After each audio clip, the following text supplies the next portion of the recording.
L'apôtre Paul dit, ça c'est un verset que beaucoup connaissent, mais justement ils ne comprennent que Paul est en train de trancher ici.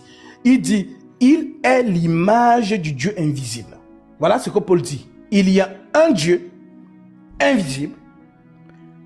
Maintenant, le Dieu invisible, lorsqu'il veut se manifester dans le visible, c'est lui Jésus. Donc il y a le visible et l'invisible. Donc le Dieu invisible, lorsqu'il se manifeste dans le visible, c'est lui Jésus, c'est ce que Paul prêche donc. Il est l'image du Dieu invisible, le premier-né de toute la création. C'est ce qu'il a dit.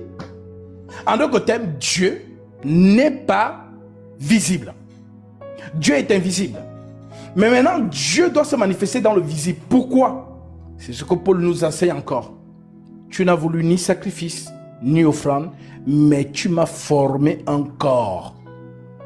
Tu n'as agréé ni holocauste, ni sacrifice pour le péché. Alors j'ai dit, voici je viens. Dans le rouleau du livre, il est question de moi. Pour faire, oh Dieu, ta volonté. En d'autres termes, le livre que nous lisons là, de Genèse jusqu'à Apocalypse, il est question de lui, c'est Jésus. Donc, la manifestation visible du Tout-Puissant, c'est lui dont Jésus, dont l'esprit absolu qui entre dans la création. Voilà donc pourquoi quand les gens vont aller lire Paul, lorsque toutes choses auront été soumises au Fils, le Fils lui-même se soumettra à celui qui lui a soumis toutes choses.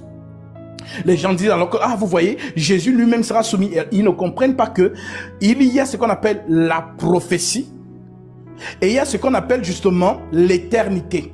La prophétie sort de l'éternité. C'est dans ça que Jean appelle parole faite chair. Au commencement était la parole. La parole était avec Dieu et la parole était Dieu. Donc la prophétie, Dieu prophétise.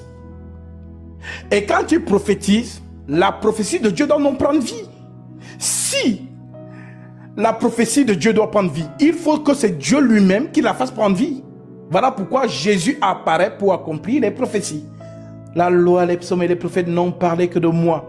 Comme Jonas a fait 3 jours et 3 nuits dans le ventre du poisson, ainsi le Fils de l'homme fera 3 jours et 3 nuits dans le sein de la terre. Donc les prophéties s'accomplissent en lui. Les sabbats, par exemple, Colossiens chapitre 2, verset 19, toujours l'apôtre Paul, lorsqu'il vous dit que personne ne vous juge au sujet du manger et des boire, ou de fêtes, ou de nouvelles lunes, ou des sabbats. C'était l'ombre des choses à venir. Le corps est en Christ. Donc si on nous parle du sabbat dans Genèse 2, dans Exode chapitre 20 et dans Hébreux chapitre 4, cela représentait Jésus. C'est Jésus le repos. Et le sabbat, c'est le repos.